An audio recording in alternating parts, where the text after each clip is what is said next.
നിബിതങ്ങളുടെ ഒരു പ്രത്യേകത എന്ന് പറഞ്ഞാൽ തങ്ങളുടെ കൂടെ ജീവിക്കുന്ന ആൾക്കൊക്കെ തങ്ങൾ ഭയങ്കരമായിട്ട് പോസിറ്റീവ് ആശയങ്ങൾ കൊടുക്കും.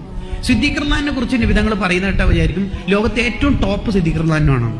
ഉമർ റളിയല്ലാഹുവിനെ കുറിച്ചിട്ട് നിബിതങ്ങൾ പറയണത് അൽ ഹഖ് മഅ ഉമർ വ ഉമറു മഅൽ ഹഖ്, സത്യം എപ്പോഴും ഉമറിന്റെ ഒന്നിച്ചാണ്, ഉമർ എപ്പോഴും ശരിയുടെ ഒന്നിച്ചാണ്. അപ്പൊ ഇത് കേട്ടാൽ നമുക്ക് എന്താ തോന്നല്? ഉമർ റളിയല്ലാഹുവിനാണ് ഏറ്റവും ഹൈ ലെവലുള്ളത്. ഉസ്മാൻ റളിയല്ലാഹുവിനെ കുറിച്ച് പറയണത് എനിക്ക് 40 പെൺകുട്ടികളുണ്ടെങ്കിൽ ഒന്നിനു ശേഷം ഒന്നായിട്ട് ഞാൻ കല്യാണം കഴിപ്പിച്ചു കൊടുക്കേണ്ടത് എന്റെ ഉസ്മാനായിരിക്കും. അപ്പൊ നിബിതങ്ങള് ഇത്രയും പെൺമക്കള് ഓരോരാട്ടം വഫാത്തിന് ശേഷം അടുത്താണ് സെലക്ട് ചെയ്ത് കൊടുക്കേണ്ട പുതിയാപ്ല, അവരായിരിക്കും ഏറ്റവും ടോപ്പ്. കണ്ടോ? അലി റളിയല്ലാഹുവിനെ കുറിച്ച് പറയണത് അന മദീനത്തുൽ ഇൽമി, ഞാൻ അറിവിന്റെ പട്ടണമാണെങ്കിൽ അലിയും ബാബുഹ, അതിന്റെ ഡോർ അലി റളിയല്ലാഹുവാണ്. അപ്പൊ ഈ സ്വഹാബത്തിൽ ഏറ്റവും വലിയ ആര്യം ആരാണെന്നാണ് തോന്നുന്നത്?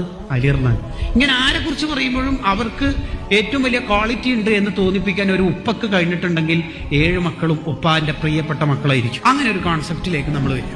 നെഗറ്റീവ് പറഞ്ഞാൽ എന്താ പ്രശ്നം എന്നും കൂടി ഞാൻ ചേർത്ത് പറയാം. നമ്മളൊരു 5 പോസിറ്റീവ് പറഞ്ഞെന്ന് കരുതാം. ഉമ്മാനോട് പറഞ്ഞ് ഉമ്മാന്റെ ഇന്നത്തെ മന്തി അടിപൊളിയാണ് കേട്ടോ, അല്ലെങ്കിൽ ഉമ്മാക്ക് ഈ മന്തിയൊക്കെ ആക്കാൻ അറിയാലേ. പിന്നെ ഉമ്മാന്റെ മന്തി കറക്റ്റ് വേവ് കേട്ടോ, ചിക്കൻ നേരത്തെ തന്നെ ഫ്രൈ ആക്കിയിട്ട് ചേർത്തത് കൊണ്ടാന്ന് തോന്നുന്നു ടേസ്റ്റ് കൂടുതൽ. പിന്നെ ഉമ്മ മന്തിയാക്കുമ്പോ എല്ലാം കൂടി സോസ്, ടൊമാറ്റോ സോസ്, മറ്റേ എന്താ പറയാ മയോണൈസ് എല്ലാം കൂടി ആക്കുമല്ലോ. 5 പോസിറ്റീവ് പറഞ്ഞിട്ട് ഉമ്മ കുറെ കൂടി മനസ്സിൽ സന്തോഷം ഇങ്ങനെ നിൽക്കുന്ന സമയത്ത് നമ്മളൊരു നെഗറ്റീവ് പറഞ്ഞാൽ, പിന്നെ ഉമ്മ എന്തെങ്കിലും മിഠായി പോലത്തെ എന്തെങ്കിലും ഉണ്ടെങ്കിൽ ചെറിയൊരു എരിവുണ്ട്, ഉമ്മാന്റെ മനസ്സിൽ ഇനി മണിക്കൂറുകളോളം എരിവ് മാത്രമേ ബാക്കിയുണ്ടാവൂ. നമുക്ക് പറയാനൊരു വാക്ക്, പക്ഷെ അവരുടെ ജീവിതം അങ്ങോട്ട് തകർന്നു. നിങ്ങളെല്ലാവരും മദ്രസയിലെ സ്റ്റുഡൻസ് ആണെന്ന് വിചാരിക്കാം, സ്കൂളിലെ കുട്ടികളാന്ന് വിചാരിക്കാം.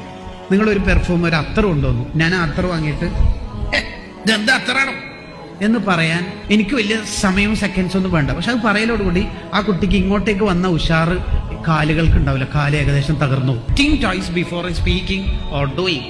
2 വട്ടം ആലോചിക്കുക, ഞാൻ എന്ത് ഈ പറയണത്, ഈ പറഞ്ഞുകൊണ്ട് എന്താ ഉണ്ടാവുക എന്ന് ആലോചിക്കുക. അപ്പോൾ നമ്മളിങ്ങനെ ആലോചിക്കുക, നമ്മളെ പെങ്ങന്മാര്, നമ്മളെ ഭാര്യമാര്, നമ്മളെ അനുജത്തിമാര്, നമ്മളെ വീട്ടിലുള്ളവര്, അവരെയൊക്കെ നമ്മൾ കുറെ വേദനിപ്പിച്ചിട്ടുണ്ടാവില്ലേ എന്ന് നമുക്കിങ്ങനെ ഒരു തോന്നലുണ്ടാവും.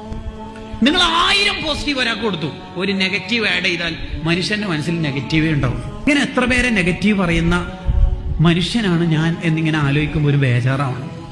കുറെ പേരെ വേദനിപ്പിച്ചിട്ട് ഇപ്പൊ എന്തപ്പോ കാര്യമോ